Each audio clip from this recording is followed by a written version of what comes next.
Bienvenidos a una iniciativa por la inclusión, un canal de plataforma y de reflexión de aquí, de entre todos, que es una reflexión de varias personas que participamos y estamos comprometidos con un mundo mejor, para ponerlo en términos más llanos, desde nuestra trinchera y desde nuestra experiencia personal. Y en este capítulo me gustaría compartir precisamente cuál es nuestra función que estamos haciendo como iniciativa, y el compromiso personal y un vínculo que he visto con la gente que he admirado y he tenido la cercanía y el gusto de conocer desde un punto de vista, vamos a decirlo. Esta es como la educación cambió mi vida, y cómo yo veo la educación que transforma la vida, o cómo a veces la actividad académica, la reflexión de la misma persona y la reflexión para cambiar el mundo te empodera y te cambia como persona. Esencialmente, vamos a ponerlo en términos más llanos. Yo tengo una discapacidad que mi expectativa de vida, mi facilidad de comunicación y de realizar acciones y de ser un líder, o sea, realmente cuando yo nací pensaban que iban a posiblemente hacer juguetes o hacer cualquier actividad estereotípica de la persona con discapacidad. Ojo, eso era por el diagnóstico y no conocer precisamente el grado y la funcionalidad y el entorno social que vivía. No estoy criticando ni diciendo nada, que efectivamente las actividades, cualquier actividad que una persona con discapacidad haga, no tiene valor. ¿Por qué? Porque el valor viene en el esfuerzo. Y en mi caso, yo me di cuenta, mi mundo se dio cuenta, mi familia se dio cuenta, que realmente yo hacía muchas actividades sin esfuerzo. Y una vida sin esfuerzo no genera felicidad. Y es cuando me dicen, ¿sabes qué? Como que, como que el plan de vida que teníamos con con esas actividades y esta proyección de vida que tenía desde el nacimiento, esa proyección no le va a generar barreras, no le va a generar una felicidad, puede más. Entonces, ya entré a un mundo normal que no podía aceptar, y en la escuela normalmente no me aceptaban. En el mundo social de la escuela nunca fui aceptado. Fui aceptado en el aspecto de una meta académica, una meta, una estructura. ¿Y saben por qué fui bueno en la escuela? Porque desde niño estuve en la terapia. Y cuando estabas haciendo terapia, es como una escuela. Paso uno, paso dos, haces esto, logras un objetivo. Y es de, bueno, adivina qué, en la terapia nunca logré los objetivos. También en la educación no logré los objetivos. Pero al menos el proceso, el esfuerzo y el entregar un producto relativamente con las características me ayudó a ser excedente en el ámbito educativo. Y como está la fórmula de con esfuerzo, trabajo y un poco de dedicación puedes lograr todo, era excelente alumno en la escuela. Sin embargo, en la secundaria sufrí el primer acto de discriminación, y es cuando empecé con el aspecto de un concepto de justicia. Acabé yendo a, a una universidad que los que me siguen ya saben cuál es la universidad, y si no, ahí se los dejo de tarea. Ya es lo raro de a veces de los videos y de tal. Si les digo tal, no, pero si les dejo la inquietud, normalmente la buscan y la encuentran. Y aquí viene lo raro. Cuando me fui a entrevistar a esa escuela, encontré a una mujer, a una jurista maravillosa. Y realmente cuando hablé con ella, dice, bueno, ¿y qué materia das? Eres profesora. Y dice, no entendía qué materia daba, que eran los valores de la abogacía, que eran justicia y los valores éticos, y cómo enfrentas dilemas éticos como abogado. Después ingreso y la conozco a la mitad de la carrera, nos conocemos bien, y con eso empezamos a hacer una relación de conocimiento y de alumno, profesor y de contacto directo. Y resulta que en algún momento ella publica un libro sobre la evolución de conceptos de derechos clásicos, de el derecho natural, que es como una visión clásica de derecho, a una visión de derecho más moderno, pero es una visión de derecho no solamente con lo racional voluntarista, sino decirle, oye, el derecho real sí tiene algunos valores intrínsecos, inmutables, que realmente, desde mi concepción, yo ya los manejo como derechos humanos. Pero estos derechos humanos siempre han estado como valores en toda la sociedad, pero los valores han cambiado a través de la sociedad, por eso ha cambiado el concepto y la eliminación de barreras. Pero aquí viene lo interesante, igual como les dije que en la escuela yo no podía hacer mucho y en la universidad empecé a adquirir un poco la voz, que por cierto, había un comentario general entre los que me conocían en ese entonces de te esfuerzas, pero no te puedes comunicar, como que como abogado jurista no sabemos cómo le vas a hacer. Sabemos que le vas a echar ganas y vas a lograr algo, pero realmente no tenemos bien claro tu visión. Y resulta que a través de estas clases de conocimiento deontológico y de conocimiento de historia, que no son los conocimientos técnicos reales, me fortalecieron como persona y poco a poco fortalecieron mi concepción de justicia, al punto que me fui especializando en derecho social, derecho laboral y después derechos humanos. Y ahí es cuando encontré mi voz. Y esa transformación que yo viví en ese momento de crisis, de qué haré con mi futuro, que no tengo futuro, y acabé siendo defensor de derechos humanos, es también un aspecto que se llama redignificación o el encontrar el sentido de la vida. Especialmente cuando ves un hecho victimizante, encuentras una redignificación del sentido de la vida. Y aquí viene la importancia que tiene una visión de derecho como una visión de servicio humano. El derecho como herramienta social puede darle dignidad a la persona, especialmente cuando entra en una crisis o tiene un problema. En mi caso, yo sentía excluido, no tenía vida, encontré en el derecho, al ser defensor, un sentido en mi vida, redignifiqué mi concepción de persona y de vida. Ahora, esta profesora que estaba haciendo el libro, y era el centenario de la escuela, era bueno, una muy buena amiga, alto contenido ético, importante, es un libro, vamos a verlo. Es importante conocer ese concepto. Yo también conocía otros aspectos de su vida y de barreras personales que vivía en ese momento. Y ese libro, el evento de ese libro, que era algo muy clásico, muy esperado, acabó siendo un evento mágico, un evento humano, una experiencia humana. Precisamente me acordé de esa experiencia humana ahorita que viví otra experiencia humana, precisamente en la universidad, haciendo un examen profesional, que me recuerdo, una experiencia de mi profesora al inicio de la carrera, una experiencia de mi profesora después de la carrera, donde vi su propia transformación, y ahorita yo vi la transformación de una alumna, y yo siendo profesor y viendo el crecimiento de una alumna a una defensora de derechos humanos, eso me hizo reflexionar en el sentido de la redignificación y la dignidad de la propia carrera de la abogacía. Por eso viene a colación esta cápsula. Entonces, en esa redignificación del evento de esta profesora, presentó el libro, presentó la importancia del derecho, los aspectos, pero después dijo, es que podemos hacer cambios y se pueden enfrentar cambios sociales y todo eso. Y realmente, junto con eso, también se vinculó a una lucha que ya tenía era una lucha individual, una situación, vamos a decirlo, médica, pero realmente no es una enfermedad, sino es una lucha. Y es una lucha que lo dignificó en un sentido también de un movimiento social, igual como el espacio que yo tengo en este momento para poder seguir dando voz a la lucha y difundiendo esto, ese era ese espacio. Este espacio se llama Corriendo por Ellas.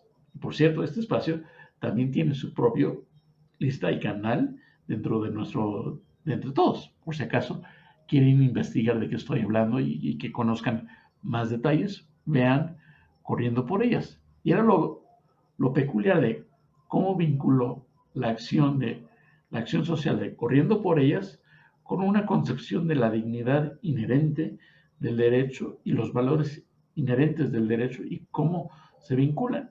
y cómo utilizó su razonamiento, su entrenamiento, que tiene años y de profesora jurista, abogada, lo pudo transformar ese entrenamiento técnico jurídico de cambio social a un cambio social interno, a una causa social por ella, para enfrentar y hacer una evolución propia que la dignificó y le dio un nuevo significado a su vida, que es la iniciativa de Corriendo por Ellas.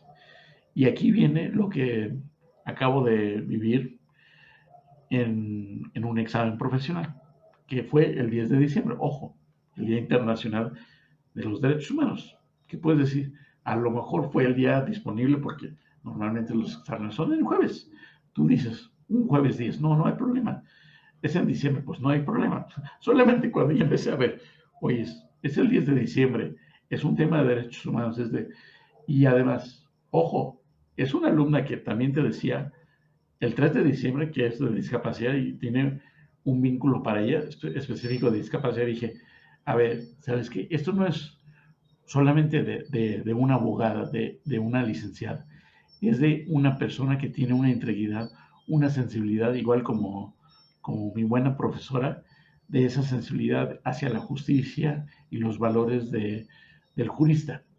Y dije, ¿sabes qué? A lo mejor no es coincidencia, o a lo mejor sí es una coincidencia de que todos sabemos el carácter de persona y por eso estamos dándole esos días de examen, porque sabemos el valor que tiene el examen para ella. Y lo peculiar de ese examen es de que por situaciones específicas de este año, el examen tenía que estar previo. Entonces yo le tenía que dar un caso, le di un caso de discapacidad y le dije, hazlo en formato de fácil lectura, de sencillo, y hazlo con la sensibilidad que tienes como abogada. Yo ya te conozco como abogada, yo ya no te voy a decir cómo quiero que lo desarrolles, yo ya te conozco, tú nada más desarrollalo y ponlo así. Se lo dejé por escrito, porque sabía que por escrito podía entender la intención. Y realmente el examen lo hizo desde un punto de vista humano y poco a poco iba poniendo los elementos jurídicos. Y ya cuando era el punto de ponerle han criticado estos detalles, piensan que es un discurso social, pero realmente te conozco, es como, sí, tratar de resolver el problema, entender el problema social, pero también poder ir haciendo esa función social del abogado de, lo trato de resolver y si no lo resuelvo, ya tengo conocimiento y evidencia de esto. Y ya cuando necesito hacer la lucha legal, ya te digo, ¿por qué te estás peleando? Porque no lo hice. Y realmente es uno de los pocos casos que recibe un premio por cómo se resolvió. Y es muy peculiar porque la solución del caso fue en 5 páginas. Normalmente la solución de casos das media hora y te dan 10 páginas y cuando das el examen es de, por favor evita leer todo el asunto, porque si no nos tardamos una hora.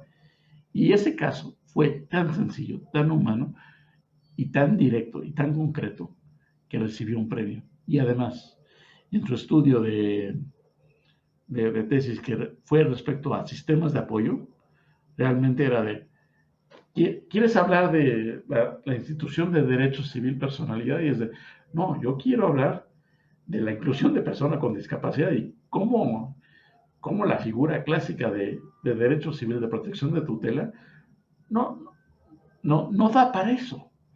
Y realmente también en ese caso recibió un premio por las sencillas que expuso el tema y el aspecto jurídico. Y es, ojo, estamos hablando de una joven, no estamos hablando de alguien que tenga la experiencia suficiente para manejar estos temas. Es decir, a nivel internacional más o menos se maneja. Estamos hablando de experiencia. Ya se trata de manejar a nivel legislativo. Los notarios, que normalmente son los profesores de la escuela, lo manejan y no lo comprenden. La Suprema Corte también lo ha analizado varias veces y aquí viene una joven alumna que poco a poco muchos de nosotros hemos dedicado nuestro tiempo a transformar tanto su vida y que su vida tenga una conexión respecto a la justicia y que los problemas personales suyos tengan una voz y una estructura de defensa hacia la justicia y utilice la voz de la justicia como voz propia, y ya tenemos el resultado de esta joven abogada defensora de derechos humanos ya hizo un mejor trabajo o casi un idéntico trabajo de personas que le llevan 10, 20 años de experiencia, con sus detalles, pero es situaciones de experiencia.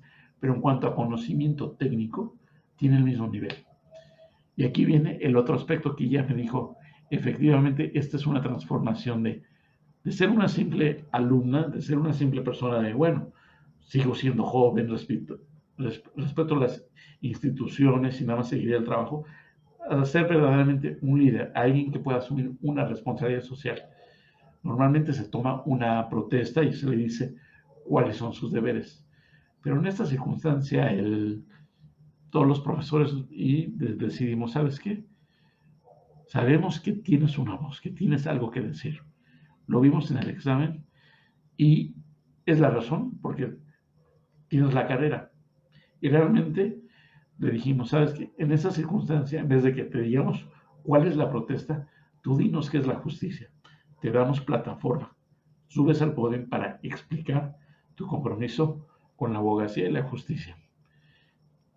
Y ella dice claramente, gracias por todo, Bob, gracias por encontrar la voz, y la justicia es defender a mi hermano. Y realmente eso era todo el aspecto. Y ahí es cuando ves que redignificó su vida, tanto ella, redignificó la situación de tener un hermano con discapacidad a tener una causa de justicia. Ah, y por cierto, conoce perfectamente discapacidad, pero se especializa en derechos humanos en general. Como también tampoco se embotelló como en el caso mío, porque yo no puedo dividir, pero ella sí tiene la prudencia de poder dividir su vida, la de su hermano, las causas justas personales de alguna causa, pues hay que vivir de algo.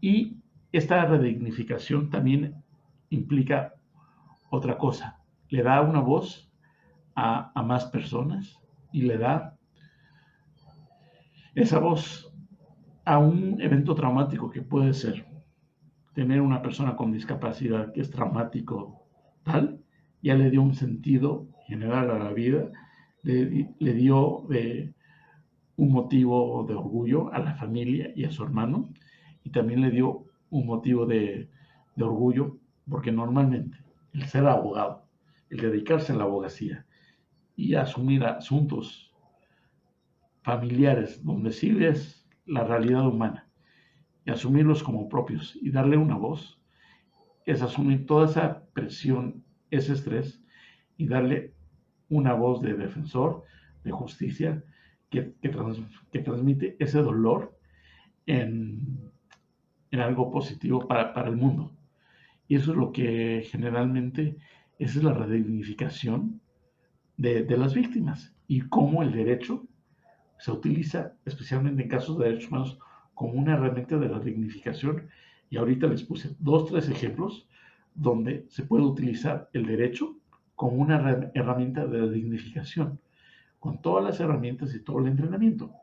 Nada más como para una reflexión de por qué el derecho a la inclusión y la responsabilidad social y el vincular con aspectos de caridad o de dignidad a cada individuo, con independencia si sabes si va a pasar algo o no, lo incluyes como propio con la esperanza que en algún momento esa persona vuelva a asumir su rol en la sociedad como alguien que promueva la inclusión, la dignidad y la integridad con otra persona.